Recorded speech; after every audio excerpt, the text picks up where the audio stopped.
Bienvenidos, bienvenidas sean todas y todos de nuevo a este espacio Praxis TV, programa de la Escuela de Filosofía de la Universidad Nacional de Costa Rica. Hoy, continuando con el ciclo de conferencias al que hemos denominado de construir la comunidad, una coproducción, un esfuerzo conjunto entre la Escuela Ecuménica de Ciencias de la Religión y específicamente los profesores acá presentes, Jonathan Pimentel y Diego Soto, y la Escuela de Filosofía en el programa Praxis TV. Tenemos la conferencia del día de hoy con la profesora Laura Quintana, que nos acompaña desde Colombia para hablar sobre esta conferencia que se ha denominado Rabia, Afectos, Emancipación y Política. Para dar inicio a la actividad, le daremos la palabra al profesor Diego Soto, quien nos dará inicio a este evento. Diego. Bueno, muchas gracias, Esteban, por este espacio. Desde luego, muchas gracias a la profesora Laura Quintana por estar acá con nosotros, y también muchas gracias a Jonathan Pimentel por acompañarnos en esta sesión que consiste en un conversatorio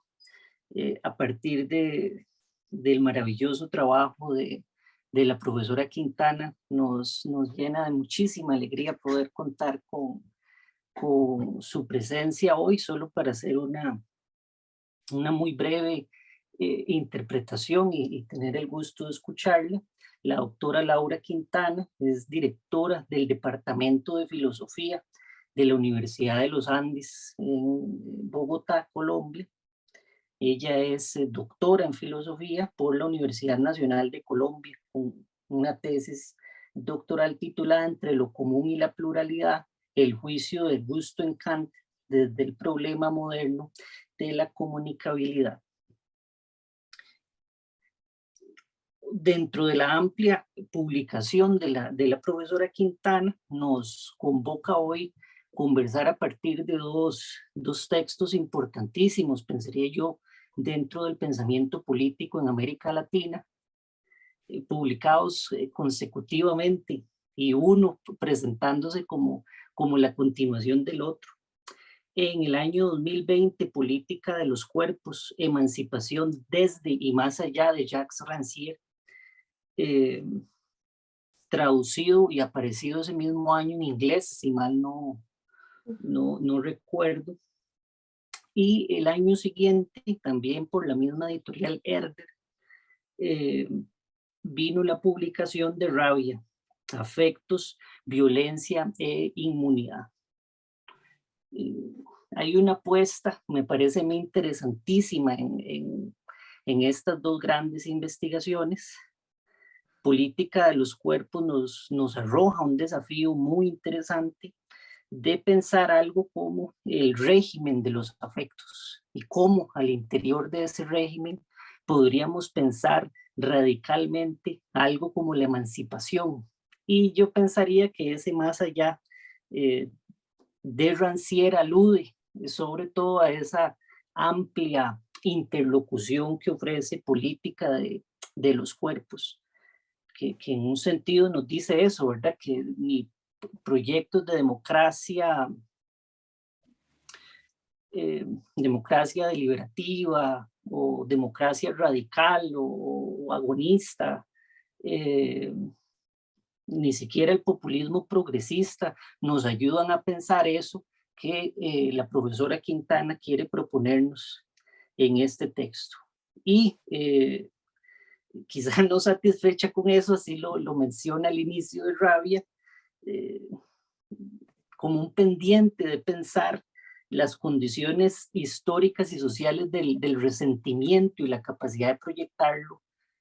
políticamente, viene el interesante proyecto de Rabia al año siguiente. Entonces, quizá como una forma de iniciar, profesora Quintana, sería muy interesante si usted pudiera mencionarnos este tránsito que ha hecho usted en este enorme proyecto,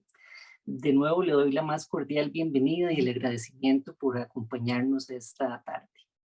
Muchísimas gracias, Diego, por tu presentación tan generosa y muchas gracias también a Jonathan y a Esteban y a quienes se han unido a la transmisión.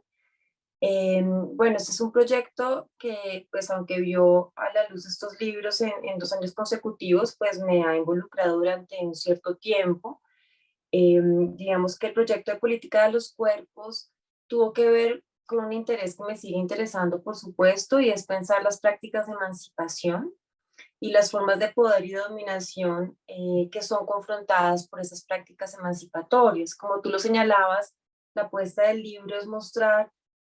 cómo estas prácticas emancipatorias y también las dominaciones y formas de poder que ellas contestan, pues se marcan siempre en regímenes de sensorialidad, en formas de producir la experiencia, que tienen que ver con imaginarios, que tienen que ver con formas de ordenar lo que es posible y realizable, que tienen que ver con temporalidades, que tienen que ver con organizaciones del espacio y que tienen que ver con afectos, afectos que son fuerzas históricamente emergidas, que atraviesan las atmósferas, los espacios y las corporalidades. Entonces, pues me interesó en política de los cuerpos pensar cómo es posible que un cuerpo que ha sido atravesado por formas de poder que están justamente encarnadas, que se han trabado e inscrito en la sensorialidad de los cuerpos, cómo es posible que estos cuerpos puedan justamente moverse de ese lugar de sujeción y transformarse hacia apuestas igualitarias. Y por eso el trabajo está interesado en perseguir esas alteraciones que son singulares, que muchas veces parten de trabajos que cada quien puede hacer en su cotidianidad. El asunto de lo cotidiano es muy importante en ese libro.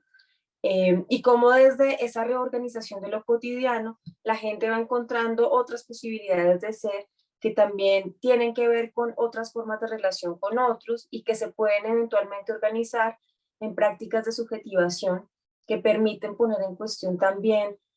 formas institucionales, espacios organizados que dan forma a la vida colectiva y que están comprometidas, pues sí, con una apuesta democrática radical, como tú lo dices, en la cual se hace valer la importancia del conflicto, porque el conflicto es irrenunciable, es irreductible, da la pluralidad humana y la heterogeneidad de los campos sociales, y negar ese conflicto pues se traduce en formas más cruentas de violencia. Sentía yo, pues al elaborar sobre todo esto en política de los cuerpos, algo que también me concernió mucho fue en ese libro vincular lo micropolítico con lo macropolítico, porque yo tenía la sensación de que cuando se habla de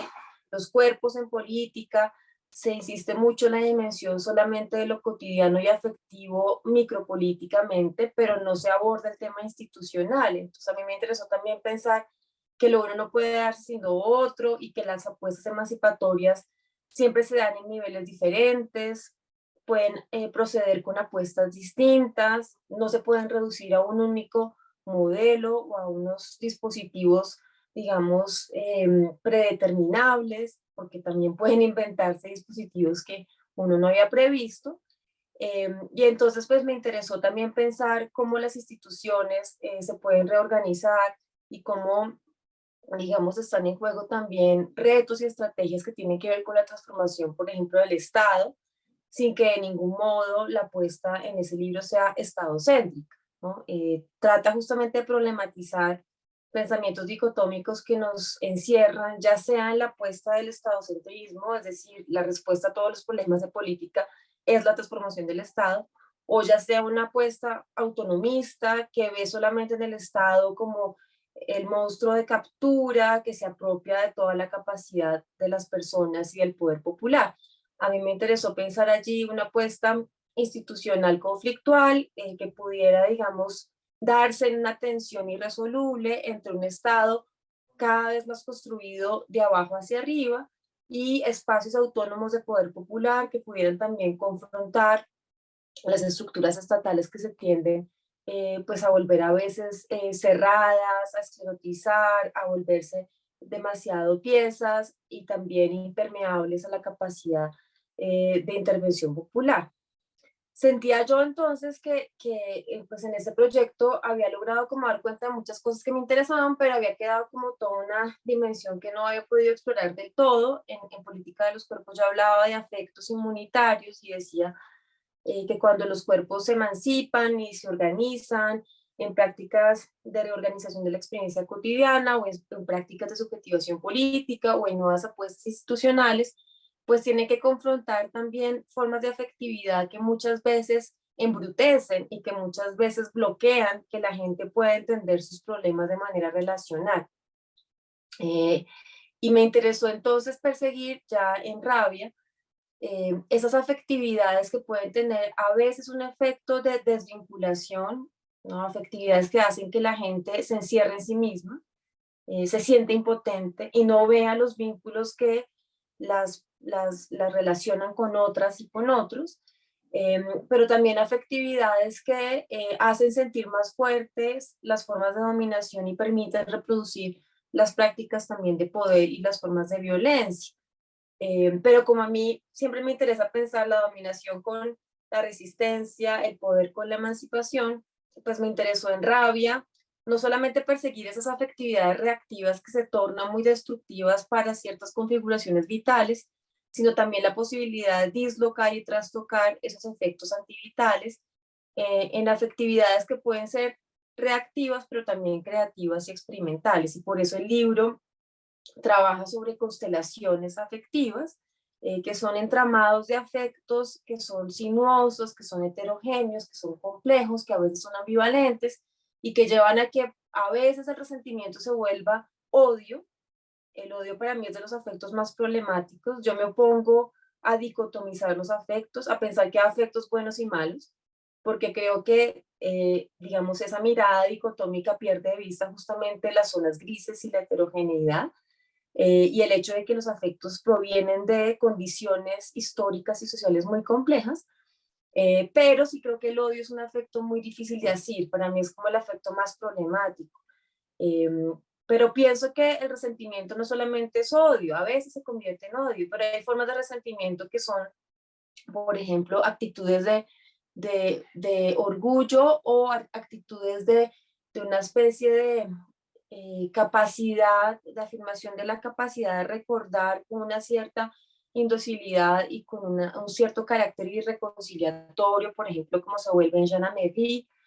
o el resentimiento puede volverse pues una afectividad que encierra al sujeto sobre sí mismo y lo ata a un pasado que no puede dejar de reiterar, y ahí se puede volver muy antivital porque le corta a los sujetos posibilidades de transformación. Pero el resentimiento también se puede reelaborar en formas de enardecimiento que quieren crear otros futuros, y ahí es donde yo, por ejemplo, trabajo sobre la rabia política. Entonces me encontré con este espectro de los afectos reactivos, que son afectos que se producen cuando se reconoce un daño, que se lee como también la ocasión de una injusticia. Es un daño que se asume como la producción de una injusticia. Y ese daño, pues se piensa que pues tiene que ser denunciado y tiene que ser reconocido, pero ese reconocimiento a veces se puede elaborar políticamente con otros para reivindicar que no solamente se encuentran los culpables del daño, sino que se cambian las estructuras del mundo que dieron lugar al daño, o ese reconocimiento del daño lo puede dejar a uno encerrado en la memoria casi que traumática de lo que se padeció, y a veces encerrado en afectos que se vuelven muy persecutorios, en donde uno quiere culpabilizar a unos sujetos en relación con lo que uno padeció. Y ahí hay como unas aristas y unos matices que son interesantes y que me interesó perseguir. También, digamos, oponiéndome a lecturas que problematicen rabia, por ejemplo, asimilar la rabia necesariamente a retaliación o venganza, que es algo que yo encuentro en Martha Nussbaum, que creo que pierde por completo de vista la heterogeneidad de la ira, del efecto que ella pues enuncia con la noción en inglés de anger,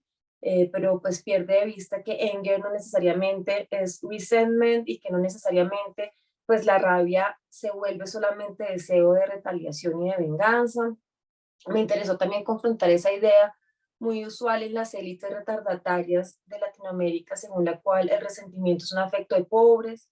que también es una noción que circuló mucho en ciertos estudios sociológicos, para mostrar que el resentimiento es producido por cierto tipo de resentimiento, ese que encapsula a los sujetos en una especie de reiteración narcisista. Es un afecto producido por dinámicas del capitalismo y por élites también que quieren preservar sus privilegios y sus condiciones de poder. Entonces hay también como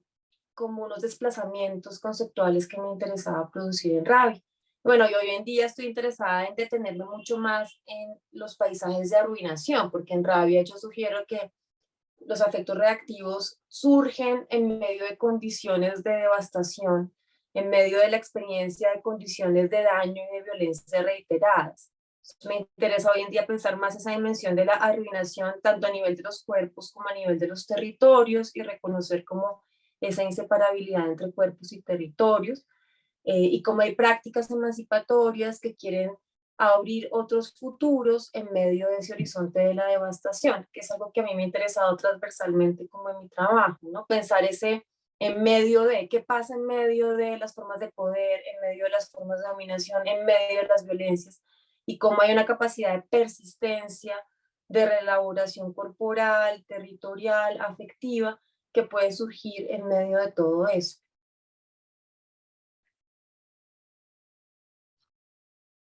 Sí, le vamos a dar la palabra a Jonathan. Jonathan, para que tiene un comentario y ya te hago otra acotación. Jonathan. Bueno, gracias Esteban, gracias a la profesora Quintana por tomar el tiempo de compartir con nosotros. Yo tenía, o desde que leí las obras de la profesora Quintana, he tenido la inquietud de hacer un comentario sobre una noción que a mí me pareció inicialmente muy musical, pero en realidad no es muy musical, la noción de composición. Digo musical porque yo inicialmente la vinculé con variación. La variación en música supone una cierta reiteración o mímesis al interior de una misma armonía, pero en realidad la composición en la escritura de política de los cuerpos, sobre todo, excede o sobrepasa la variación. Pero iba a hablar sobre eso, sobre la relación que tiene para mí, y luego inmediatamente da la palabra a la profesora Quintana, la relación que tiene lo común con la composición, lo común con la traducción, que es otra noción importante en políticas de los cuerpos, y lo común finalmente con una noción que no necesariamente aparece en las obras de la profesora Quintana, ahora apareció en su exposición oral, que es encarnación, porque me parece que hay un quicio de lo común, ¿verdad? Toda política emancipatoria, si entiendo bien lo que la profesora Quintana expone, la producción de lo común, la emancipación, lo político, supone una cierta encarnación, es decir, una cierta cristalización que permitiría que lo común se reproduzca en las mejores condiciones posibles. Pero ahí donde hay encarnación y donde hay cristalización, de inmediato surge la paradoja de lo que podríamos denominar, no, quizás una palabra un poco excesiva, una cierta trituración de lo que compone lo común. Donde hay encarnación hay, vamos a decir, para no usar trituración que puede ser en excesivo fuerte, hay una cierta oclusión de aquello que compone lo común. Pero bueno, eso es lo que yo quería decir inicialmente, pero no voy a decir eso, sino que voy a decir otra cosa que me ha surgido a partir de lo que la profesora Quintana ha dicho recién, hace unos minutos, hace unos segundos. Y es que a mí me parece del todo plausible, en ningún sentido excesivo,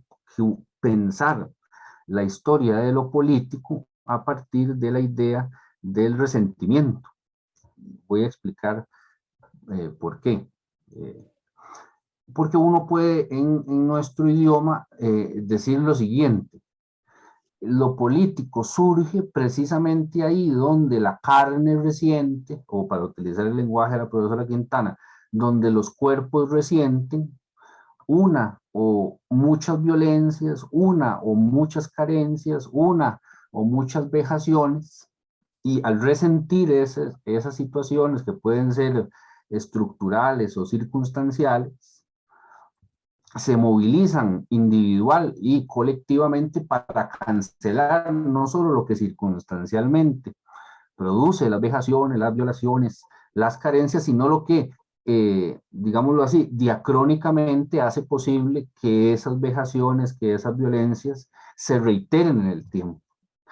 Entonces, no solo es que se podría hablar de una raíz de resentimiento en lo político, sino que en sentido estricto no podría haber emancipación, no podría haber lo político si no hay resentimiento, porque el resentimiento a lo que apunta es a una quiesencia, a un fuerte vínculo, a un vínculo muy denso con la propia carne. Y ahí donde estamos desvinculados de la propia carne, ahí donde no hay contacto con aquello que afecta a la carne, ahí donde los fetiches toman el lugar de la propia carne, entonces no habría política posible. Es solo en el entendido de que sea posible el resentimiento que podría avecinarse, que podría surgir como un evento catártico, lo político. Traduzco lo político aquí entonces como la reunión de los cuerpos que han resentido o resienten una situación insoportable. Ahora, ¿por qué es que a nosotros podría parecernos inusual o podría parecernos paradójico que lo político se piense desde el resentimiento? O que el resentimiento, es decir, esa autoafección, esa comunicación íntima con la propia carne, sea el origen matricial de lo político. Bueno, porque cuando nosotros abrimos la política aristotélica, pues digamos, para decir un ejemplo histórico, lo que nos encontramos es que lo político está incrustado en un horizonte ya plenamente jerárquico, ya plenamente ordenado, en el que inclusive, en el que todos hay un orden del gobierno, en el que, como cita Aristóteles al poeta, es bueno que se gobierne a los bárbaros, inclusive el pobre tiene como siervo al buey, etcétera. Es decir, es un orden que impide que el resentimiento sea una pasión, sea un lugar que produzca, que pueda hacer nacer lo político. Pero desde luego, al interior de lo que propone la profesora Quintana, me surge la idea así ahora, en tarde de miércoles, que tiene todo el sentido y que ese sentido habría que expandirlo hasta donde sea posible. Voy a hacer un comentario, y con eso termino ya, solo un comentario con respecto a la composición, que como les digo es algo que a mí me ha llamado mucho la atención, sobre la relación entre composición y lo común, y al interior de eso solo un comentario. La idea de composición que ofrece la profesora Quintana, ahí casi en el inicio mismo de Políticas de los Cuerpos, me parece a mí que tiene entre muchas otras consecuencias la siguiente, que es que trastoca, pone en cuestión, utilizamos el lenguaje de nuestra conferencia, o este ciclo de conferencias, deconstruye el archivo que la filosofía debe consultar para pensar los objetos que se propone pensar. Porque no podría pensarse adecuadamente, dice la profesora Quintana, ningún objeto filosóficamente si es que no se le piensa al interior de un archivo que no es tan ordenado, que no es tan seguro, que no está tan estabilizado como solemos pensar. Y entonces el reto de la filosofía es componer su modo de pensar, no solo su modo de escribir, sino su modo de pensar al interior de un torrente de influencias que no son de sencilla aprehensión. El caso es, por ejemplo, el texto de la profesora Quintana, ¿verdad? Que uno puede pasar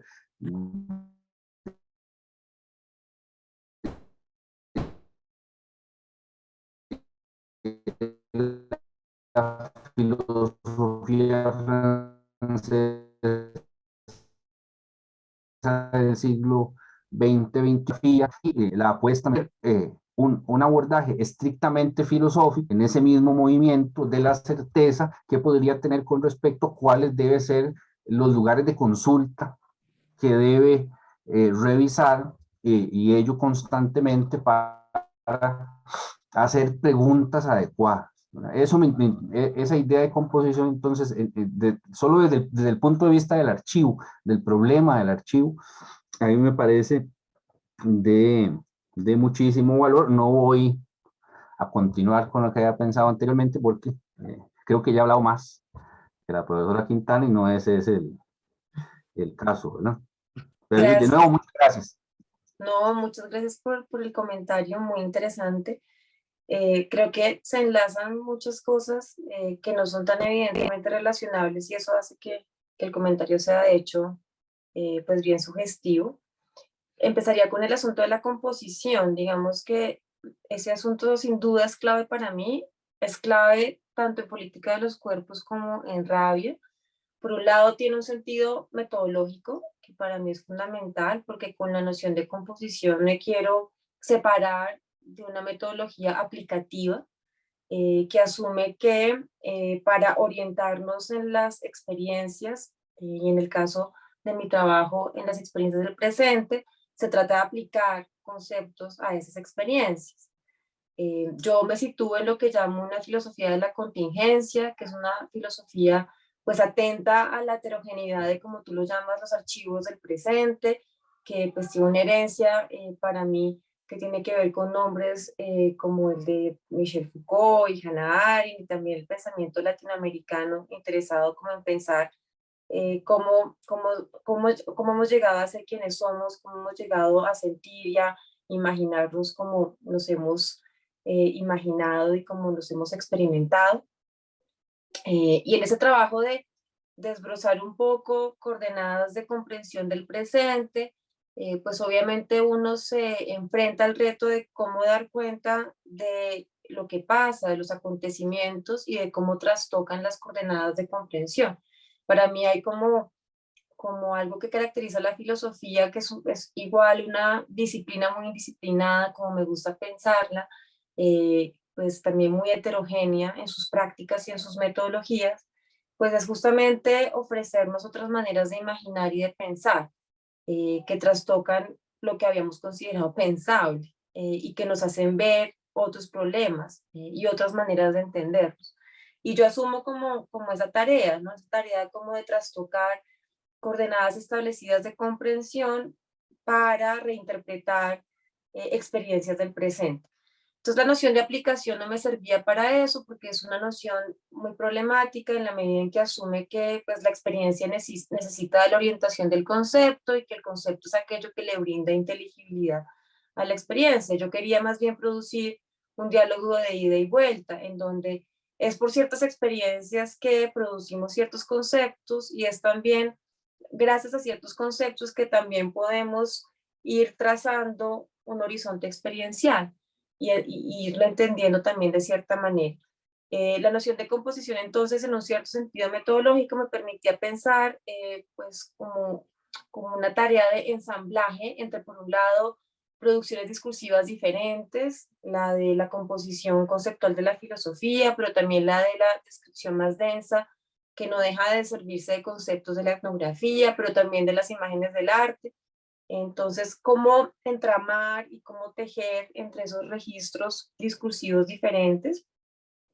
pero también, digamos, cómo pensar que pues, la experiencia social misma se produce en ensamblajes sociales en donde todo el tiempo se dan arreglos y composiciones entre cuerpos, espacios, movimientos, formas de organización de los territorios, agencias de lo no humano que también interpelan a lo humano,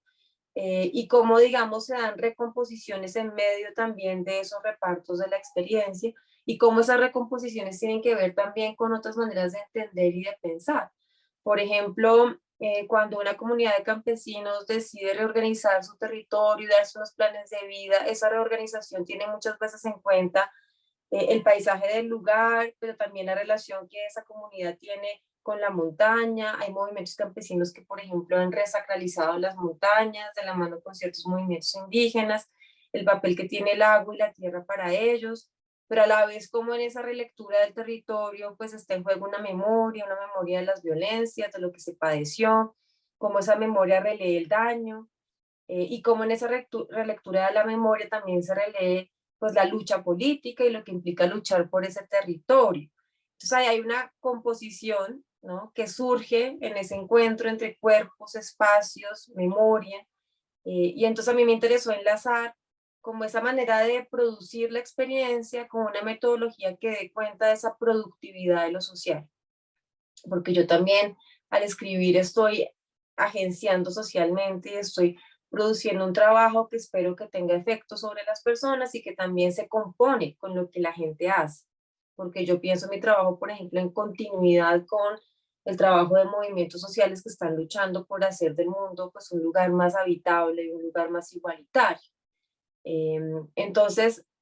es un aspecto muy importante y sin duda se vincula con la preocupación por lo común.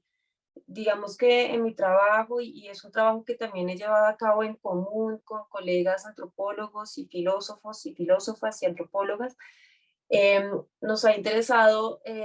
desvincular lo común en línea con otras apuestas del pensamiento teórico crítico, de la idea de lo comunitario, no porque lo comunitario no tenga una productividad, yo sé que hay muchos movimientos, sobre todo del mundo campesino, del mundo indígena, que reactivan la noción de lo comunitario, pero muchas veces lo comunitario se esencializa, se vuelve una comunidad originaria, de sentido, y dentro de esa idea no se reconocen todas las operaciones creativas y experimentadoras por medio de las cuales la gente reorganiza lo que vale como común, porque lo común no está dado, sino que se produce en la praxis política misma. Entonces, es por el trabajo de organización política de una comunidad que cierto territorio se hace valer como territorio común. Común, por ejemplo, frente a proyectos extractivos que quieren destruir la vida en ese territorio. Común frente a la privatización de los recursos naturales que se quiere producir en cierto territorio. Entonces, nos interesó en ese trabajo en común,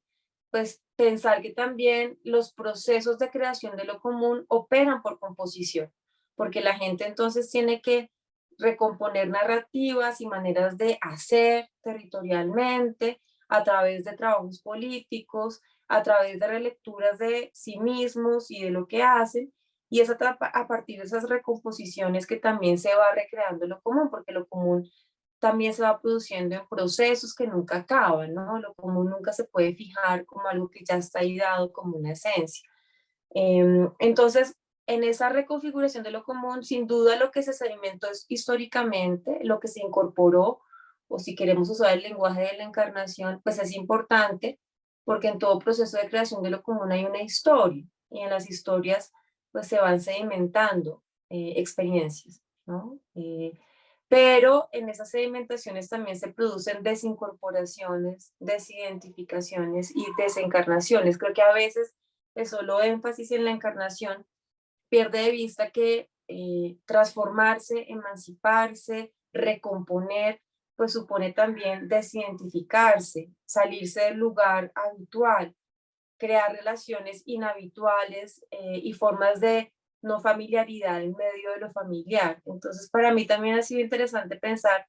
esas composiciones entre lo que se incorpora y lo que se desincorpora, la construcción de identidades que se asumen en proceso y que también recurren a procesos de desidentificación.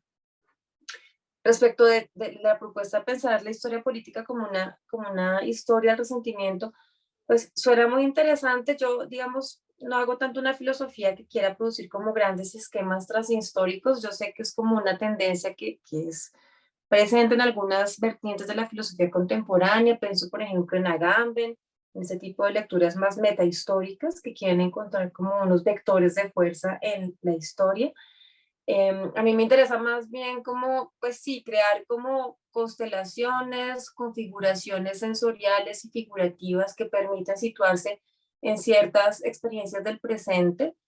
pero reconociendo que esas experiencias están situadas y que, por ejemplo, la manera en que hoy en día pensamos sobre el resentimiento es diferente a la manera en que Aristóteles pensaba sobre el resentimiento. Yo ahí coincido con autores pues que insisten en la historicidad de lo afectivo, y que, por ejemplo, la noción de mérito cambia en el transcurso de la historia y que con esa noción de mérito cambia también la noción de resentimiento. Entonces, por ejemplo, nuestra percepción de resentimiento pues está muy ligada con la manera en que desde la Revolución Francesa se pensó también la injusticia y el mérito. En todo caso, lo que entiendo también del comentario de Jonathan es, sin duda lo político, sí, lo político se puede entender de maneras muy diferentes, pero si entendemos lo político como el arte de vivir juntos o las técnicas por medio de las cuales construimos formas de relación colectiva que asuman el conflicto y lo trabajen desde adentro, como las prácticas de civilidad, si lo decimos con validad, que nos permiten vivir unos con otros, tanto una dimensión macropolítica, de instituciones estatales, de un registro más del derecho, o desde una posición más micropolítica de la construcción de entramados vitales cotidianos, pues yo pienso que claro que allí es muy importante la experiencia de la injusticia, porque es la experiencia de la injusticia y nuestra sensación de que un cierto sentido de la justicia ha sido quebrado, lo que lleva a que queramos manifestar el conflicto y queramos también rebelarnos y queramos crear otras instituciones y queramos emanciparnos. Y yo creo que el resentimiento en medio de sus variaciones, pues es una cierta experiencia de reconocimiento de la injusticia. Lo que pasa es que ese reconocimiento se puede canalizar de maneras muy diferentes. Cuando, por ejemplo, una persona que se define como suprematista blanca dice que los inmigrantes ilegales no se merecen un reconocimiento legal, ni igualdad de derechos y que justamente deben ser criminalizados e ilegalizados, pues está tratando de crear también unas formas de culpabilización y un cierto reconocimiento del mérito desde una experiencia que él puede sentir que es injusta, pero ese reconocimiento de la injusticia produce otras formas de injusticia y a la larga intensifica formas de desigualdad. Por eso me parece que hay formas de resentimiento que intensifican las relaciones de desigualdad y otros que luchan por realmente confrontar formas muy estructuradas de desigualdad que se han naturalizado. Entonces, pues bueno, contestaría un poco por allí. Ujú. Respecto a esto mismo que señalaba Jonathan y sobre todo ahora que la profesora Quintana mencionaba al principio, esa idea de cierto grupo de tomar la idea del resentimiento y casi que encasillarlo como una característica de clase, ¿no? Me viene un tema respecto a esto y es entender, digamos, y me parece muy interesante ahí respecto a lo que plantea la profesora Laura, sobre cómo entender estos significantes como campos o espacios de disputa, ¿no? Porque eh, si pensamos esta idea del resentimiento, incluso esa propuesta que hacía Jonathan, también podemos ver que, por ejemplo, al haber una apropiación de ciertos discursos, de los conceptos, ¿verdad? De los significantes, el resentimiento se torna entonces desde esta perspectiva como un obstáculo para una democracia sana, es como un obstáculo para el diálogo, porque entonces establecen, es que sos, vamos a utilizarlo como lo dice normalmente, es que es un resentido social, con él no se puede hablar, con él no se puede razonar, con ella no se puede discutir, ¿no? Pero precisamente por esta carga semántica a la cual se asume el concepto, o se le carga el concepto de resentimiento, ¿verdad? Casi como adverso a la idea de la democracia y el diálogo. Claro, como se han apropiado en muchos sentidos, se han apropiado de la noción de democracia, ¿verdad?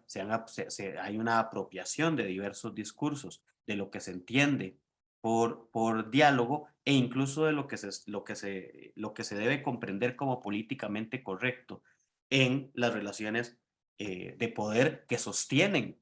la pureza de esta democracia. Entonces, se vuelve interesante pensar la idea y el título del mismo libro, ¿verdad? A mí me llama mucho la atención, de la rabia, ¿verdad? O sea, como una justa rabia, ¿no? ¿Verdad? Como una rabia necesaria para la reivindicación y para la reivindicación misma de los conceptos que han sido apropiados y que excluyen a montones de personas. Porque entonces estas nociones de democracia no incluyen a todo el mundo. Ujú, ujú. Entonces, me parece que es interesante tratar de verlo y ver esos espacios de disputa que se generan, ¿verdad? Para poder posicionar de nuevo estos conceptos. Sobre todo, a ver, en espacios donde se piensa que los temas emocionales o los temas relacionados a los afectos debería estar como fuera del discurso racional político. Claro, claro, todo el libro, gracias por la intervención, Esteban, pues también reacciona como a ese tipo de posiciones que se asumen como racionalistas, deliberativas, desafectadas, las llamo yo, y que presumen que la gente, por ejemplo, se comporta de maneras inexplicables porque se deja llevar por los afectos y las emociones y entonces cae en actitudes irracionales. Así, algunos comentaristas, opinadores públicos, explicaron en algún momento el atractivo y la adhesión que despertaba la figura de Donald Trump en los electores precarizados norteamericanos, porque nos explicaban cómo pues, un ciudadano precarizado podía identificarse con este señor que es, pues lo sabemos, pues un empresario inescrupuloso que se ha enriquecido también pues, a través de formas de malversación y corrupción y cadenas de intereses, y cómo podía ver en la figura de Trump, pues alguien casi que antisistema, antiestablecimiento, cuando pues realmente sabemos que representaba también un cierto tipo de establecimiento. O como en Colombia la gente se dejó mover por cierto tipo de discurso, muy defensivo, muy culpabilizante, para votar no a los acuerdos de paz, que pues pretendían poner fin a muchos años de una guerra muy cruenta en Colombia. Entonces la gente decía, pues es irracional, pues votar en contra de unos acuerdos que permiten condiciones de paz, y si la gente lo hizo es por ignorancia, es por desconocimiento. Ahí fue donde a mí me interesó pensar, bueno, cómo los afectos se están mediando en esas posiciones y en qué medida uno, esas visiones desafectadas y racionalistas, pues pierden de vista el hecho de que toda posición de sentido es ya afectiva. También la del político desafectado o la del filósofo que pretende ser solamente racional, porque su creencia en ese poder explicativo de la razón, pues también tiene que ver con una necesidad de orientación que se localiza corporalmente en unas circunstancias y que también está movida por pues, historias corporales y que también está movida por entramados de fuerzas que se han producido en el mundo histórico. Entonces, pues sí, hay como un movimiento, una insistencia en que toda posición de sentido es ya afectiva y que toda razón que podamos encontrar también está producida en unas configuraciones afectivas. Pero en segundo lugar también está, digamos, en juego cuestionar el hecho de que haya efectos negativos y que entonces todo enardecimiento nos lleve a la violencia y que la violencia es del todo evitable desde un pacifismo fácil que a veces desconoce el hecho de que quizás si el conflicto es irreductible, la violencia siempre pues es una posibilidad y no podemos pretender simplemente neutralizarla por completo, aunque pues obviamente todos los que creemos en la igualdad y en una democracia radical, pues pensamos que es importante deshabilitar las formas más crueles y más cruentas de violencia. Entonces yo creo que sin duda hay como un gesto de resignificar como todo este vocabulario afectivo y también ciertos afectos que han sido despreciados y que han sido tratados como afectos negativos, que son peligrosos y que deberían estar erradicados casi que del vocabulario político. Es el caso del enardecimiento. En el libro se trabaja sobre el enardecimiento, por eso el título Rabia,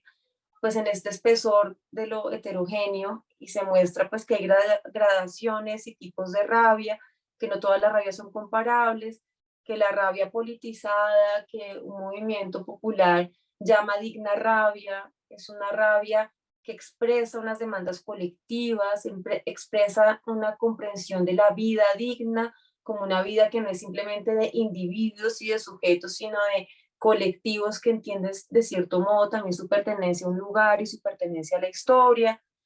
que esa rabia politizada está denunciando condiciones de injusticia estructural y no simplemente culpabilizando a ciertos actores políticos y buscando culpables, que no es meramente un sentimiento retaliativo y vengativo, aunque hay formas de enardecimiento que se vuelven muy retaliativas y muy vengativas y que terminan encerrando a los actores en un deseo que se vuelve muy narcisista. Entonces me interesó pensar esas gradaciones y que hace que, por ejemplo,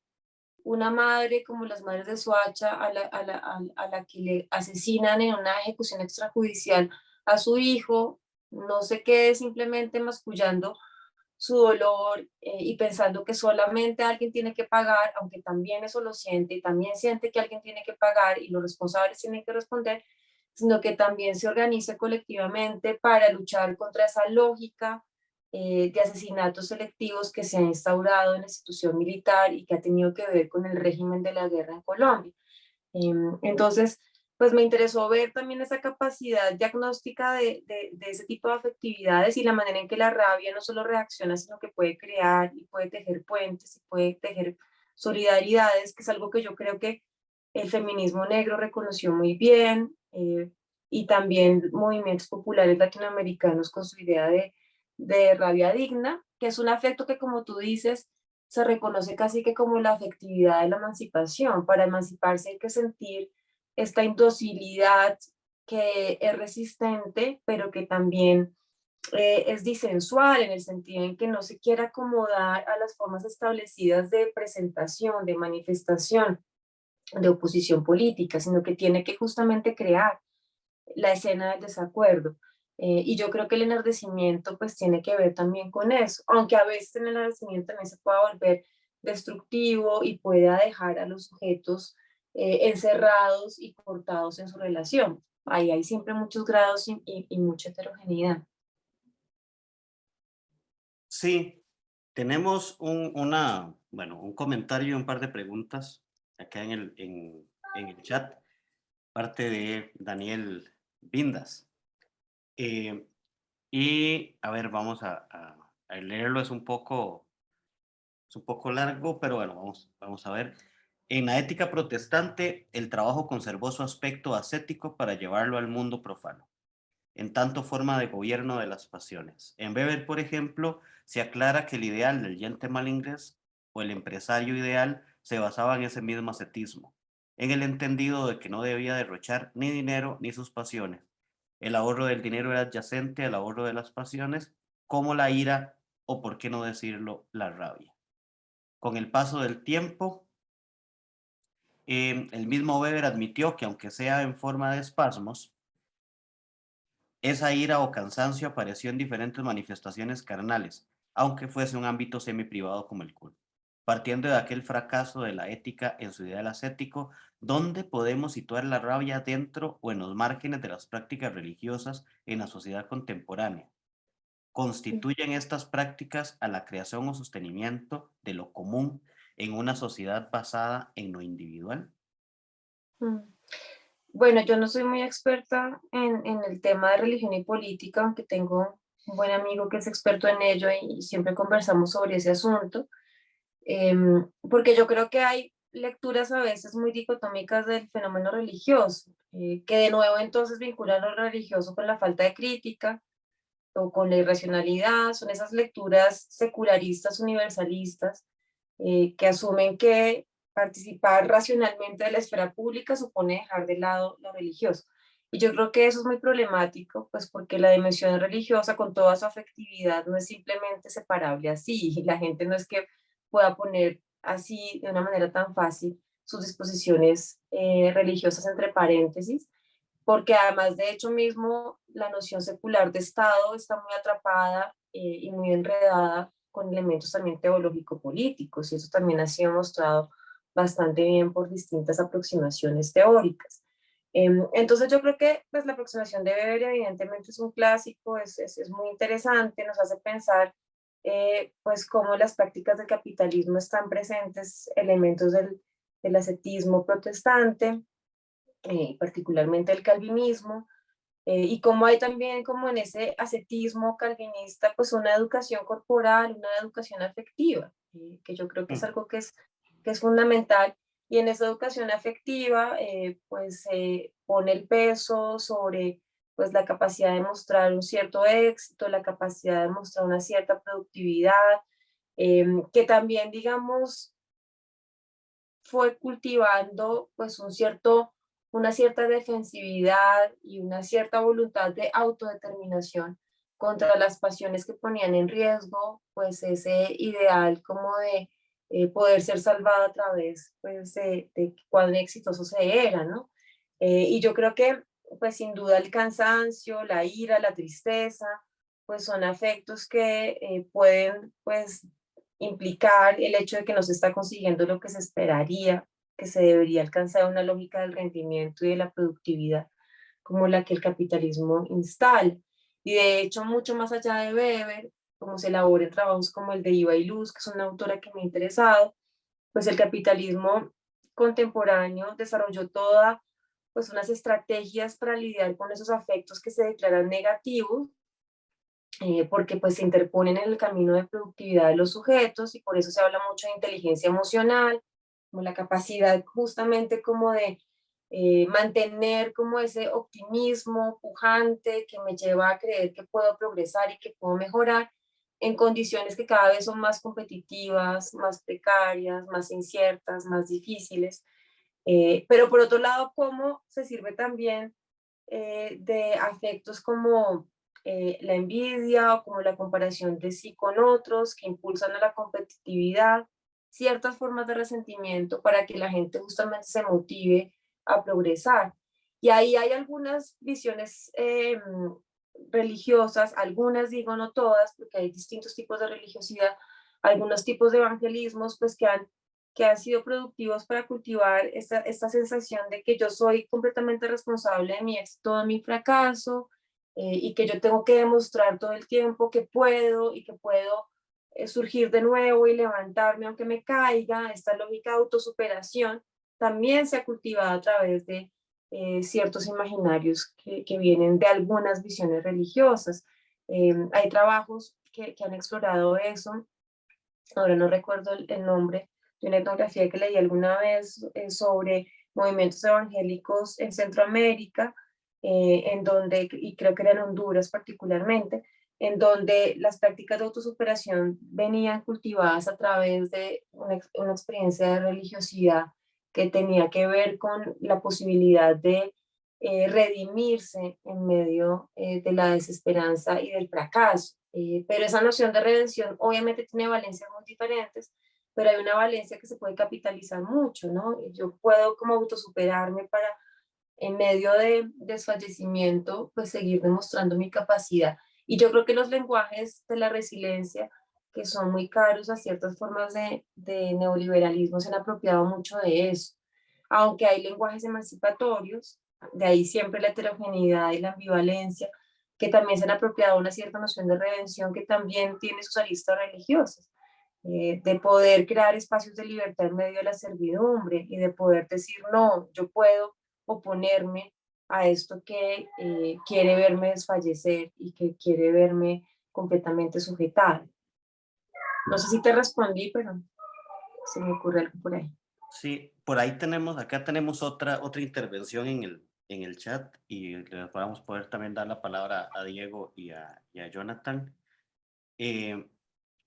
Dice doña Ileana Rodríguez: mi interés en esta charla es preguntar por la relación entre la rabia y sus contrapartes como forma de lo político, y de igual manera preguntar si hay realmente una censura entre los afectos y la razón. Yo parto del sentimiento del afecto como vehículo de lo político, y leo el arte, particularmente el cine centroamericano en mi caso, como el discurso político más efectivo precisamente porque toca otro tipo de sentimientos. Uh-huh. Sí, o sea, yo no creo que la razón sea la contraparte de lo afectivo, porque creo que, como ya lo dije, la razón, nuestras maneras de encontrar sentido y de producir formas de reflexividad siempre es afectivo. Hemos sido cultivados en cierta manera de lidiar con nuestros sentimientos, nuestras pasiones, pero también las fuerzas que nos llegan de afuera y que nos dislocan, a través de prácticas que nos han enseñado a cultivar una cierta reflexividad. Entonces, creo que la contraparte de la rabia, pues, digamos, no se puede definir de antemano, porque, pues, como hay diferentes formas de rabia, hay también distintas maneras de entender como las oposiciones y los conflictos. Yo creo que a veces la rabia se opone a ciertas maneras muy consensuales, es decir, a ciertos discursos que pretenden una supuesta armonía e integración social, para decir, no, donde usted ve armonía, yo veo es conflicto, disparidad, desigualdad. Y por eso puede ser un afecto muy irreconciliatorio, donde se busca una reconciliación fácil, la rabia puede decir, no, no nos podemos simplemente abrazar y olvidar lo que pasó, porque es que hay un daño que tiene que ser reconocido en todo lo que implicó. Y entonces, digamos, ahí la rabia se puede volver irreconciliatoria, pero también creo que es problemático poner per se, como lo hace por ejemplo en Usman de nuevo, la rabia al perdón o la rabia a la empatía, porque hay personas que pueden organizar su rabia como en movimientos feministas, antirracistas, que tratan de pensar transversalmente las formas de sujeción, que dicen, pues queremos oponernos a tantas formas de crueldad y lo hacemos con una indignación rabiosa, pero también creamos un montón de formas de solidaridad, de vínculos en común, de pertenencia territorial, de formas de cuidado en medio de esa indignación rabiosa. Y a veces también podemos perdonar, pero el perdón también requiere pues el reconocimiento del daño y cómo se produjo y en qué medida quebró sentidos de la injusticia y quebró sentidos de la justicia y dio lugar a formas de injusticia. Bueno, yo creo que el arte, pero no solo el arte de los artistas profesionales, sino las prácticas estéticas que también los movimientos populares se apropian para crear sus propios dispositivos de manifestación, pues son muy potentes porque justamente dejan ver cómo nuestra experiencia del mundo estaba articulada en sentidos, en sensaciones, en afectos, en sensoriums que se pueden trastocar para dejar ver lo que no se había visto, para hacer sentir lo que no había sido suficientemente reconocido. Y a veces esas manifestaciones performativas, por ejemplo, pueden tener mucha más fuerza para denunciar y para mostrar que un discurso argumentado, pronunciado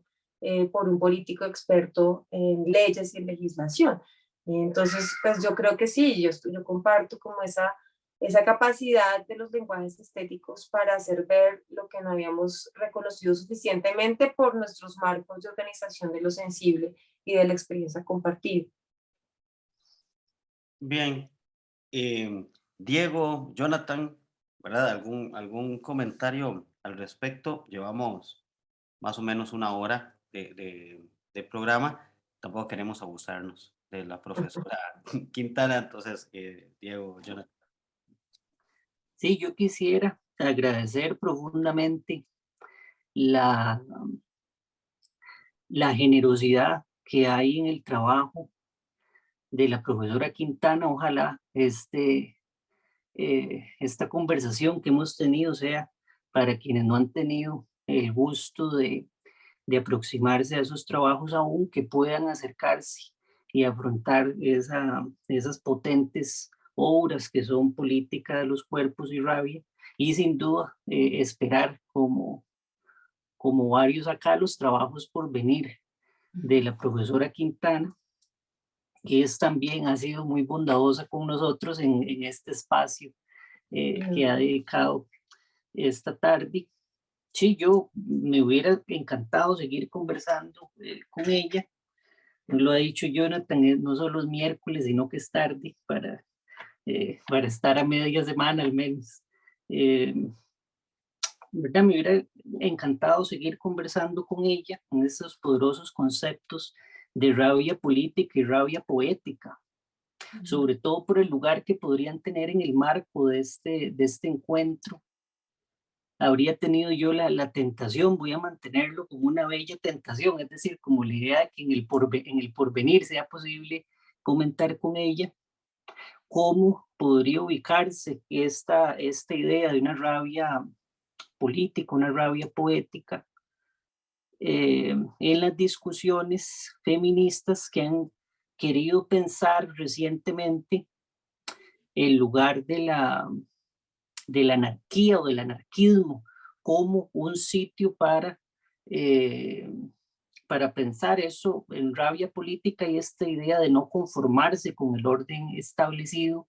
de lograr una inmunidad, ¿verdad? Que no sea del orden de lo militar, sino de lo simbiótico, como formas de acoger al otro, o en Rabia Poética, ¿verdad? Formas de reelaborar las experiencias y el sentir.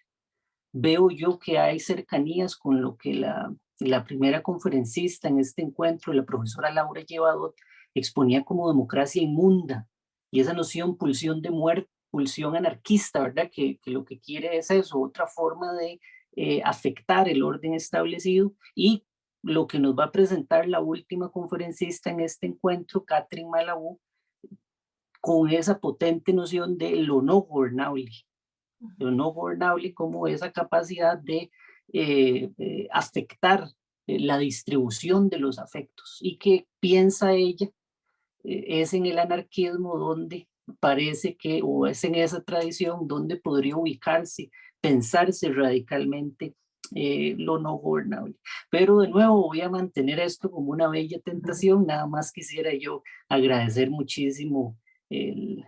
tiempo de la profesora Laura Quintana y la generosidad que ha tenido con nosotros esta tarde. Muchas gracias, Diego, y a ustedes por la invitación. Pues eso que señalas es como un vector interesante de fuerza para mí, digamos, pensar la rabia política como siempre poética, en el sentido en que pues siempre opera por recomposiciones del mundo, siempre tiene un carácter cuando se politiza y cuando se vuelve emancipatoria, pues tiene un carácter experimentador, produce otras enunciaciones, otras formas de decir, otras formas de imaginar lo que es posible, otros repartos de los espacios, de los tiempos, de los cuerpos en su performatividad. Y también hay una plasticidad que es interesante allí, que de hecho es un tema muy interesante en Catherine Malabou, que es una filósofa que me interesa y me parece muy, muy interesante. Porque digamos que la rabia también permite a veces cicatrizar lo que ha atravesado los cuerpos y les ha dolido, en un sentido que también es muy plástico, pero esa plasticidad, por supuesto, siempre se confronta con condiciones fácticas que no podemos cambiar. También hay una materialidad en la cual sucede esa plasticidad. Respecto de lo que dice sobre el anarquismo, digamos que yo me rehúso un poco, como lo he dicho varias veces y lo digo en los dos libros, a modelar lo político y a decir el anarquismo es preferible a cualquier otro tipo de organización política. O sea, yo creo que hay una tendencia anárquica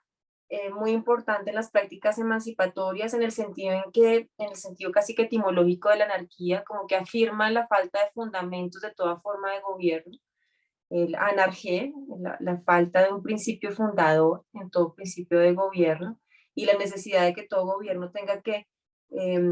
pues justificarse y legitimarse de nuevo, pues confrontándose con lo que le da vida, que es el poder popular, sobre todo si uno piensa pues en formas de gobierno democráticas. Hablar de gobierno democrático ya crea problemas también a veces, porque la democracia es un gobierno que siempre excede lo gubernamental, si es verdaderamente democrático, y que siempre supone formas de ingobernabilidad, de indocilidad, espacios autónomos de configuración de poder que se resisten a ser gobernados de cierto modo.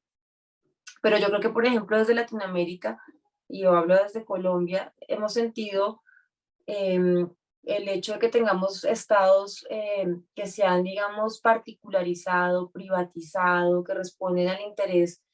ya sea de gamonales o de grandes corporaciones, una captura del Estado que ha hecho que el Estado de Derecho siempre se anuncie como una promesa que nunca se cumple, casi que como un fantasma que siempre se retira, y que nos hace sentir un deseo de Estado no como el monstruo que captura las posibilidades de los cuerpos, sus devenires, sino como también ensamblajes heterogéneos que permitan organizar formas de capacidad y formas de poder sin que lo puedan hacer nunca por completo, porque pues el Estado tiene, por lo menos los que hemos inventado hasta ahora, una estructura muy vertical, burocrática, que termina capturando las agencias y los poderes populares, pero que sí permite en algunos casos inscribir formas de estabilidad política que también pueden ser importantes para que la gente pueda organizarse territorialmente. Entonces, por eso, digamos, si hay una apuesta en esos términos, pues tiene que ver con repensar lo que hemos entendido por instituciones estatales, pensar que las instituciones estatales no deberían simplemente ordenar y reglamentar, sino abrir posibilidades, crear nuevas relaciones y permitir que se puedan reconocer capacidades territorializadas y emergidas desde abajo. Obviamente eso está muy lejos de ser producido porque pues tenemos configuraciones estatales muy desigualitarias, capturadas por lo corporativo, por el capitalismo financiero, pero también muy coloniales, muy racistas, muy policivas, muy securitarias. Entonces, pues para mí es como un escenario por ser pensado y reinventado. Por ejemplo, hoy en día a mí me parece que es insoslayable pensar en términos más ecológico-políticos amplios, porque somos cuerpos en territorios y vivimos en devastaciones sociales que también son ecológicas, medioambientales,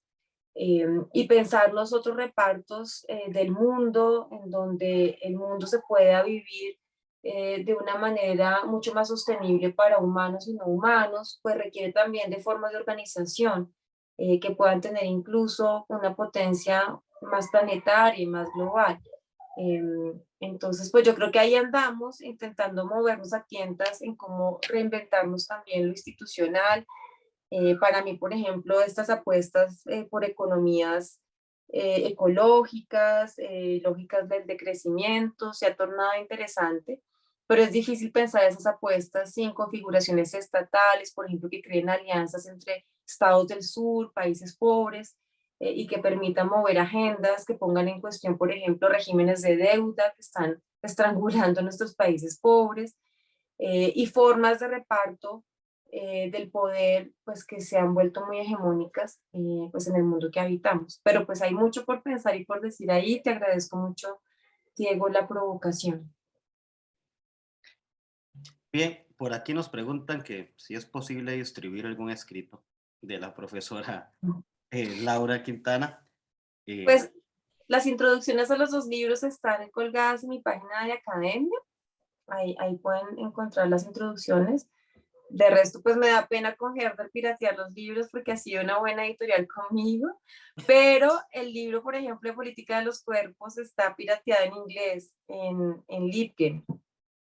Y en mi página de academia hay colgados artículos, no libros completos, pero sí varios artículos que he escrito. Muy bien. Jonathan, ¿algo para terminar? Bueno, yo creo que nos atraviesa ya el escatón, ¿verdad? Pero como no podía ser de otra forma, se ha preguntado por la cuestión de la religión o lo del religioso, y yo tengo que señalar que la profesora Quintana en sus libros es muy, tiene un oído muy atento a la cuestión religiosa y no la despacha de inmediato, y creo que no comete un error en esto, pues bastaría con remitirnos a un texto ya para todos nosotros clásico, no necesariamente bien entendido, una frase más que un texto, que es aquello de que la religión es el grito, vamos a decir así ahora para hacer un poco de publicidad, el grito rabioso, agrego yo, de las criaturas, y voy a hacer un poco de traducción dinámica, de las criaturas que están siendo oprimidas. Si creemos en que efectivamente hay algo de grito rabioso con toda la polivalencia que la noción pueda tener en las prácticas religiosas, en el clamor religioso, entonces no sería equivocado, más bien sería un acierto de toda filosofía en América Latina, pues prestar atención a ese grito, no tratar de acallarlo, no tratar de colocarlo en los límites de la mera razón, sino más bien colocarlo en el centro de la afectividad, o el modo como los afectos circulan en América Latina. Y entonces para profundizar en esa idea, no, no queda más sino que recomendar la lectura de Políticas de los Cuerpos y Rabia, Políticas de los Cuerpos se podría llamar también la política como composición, ¿verdad? No habría política sin composición. De acuerdo. Muchas Sí, bueno, gracias. no, muchas gracias a ti. Pues reaccionando muy brevemente a lo que dices, claro, digamos que de nuevo la dimensión religiosa, como ya lo sugerí, pues está expuesta a esa heterogeneidad y pues en Colombia, por ejemplo, uno encuentra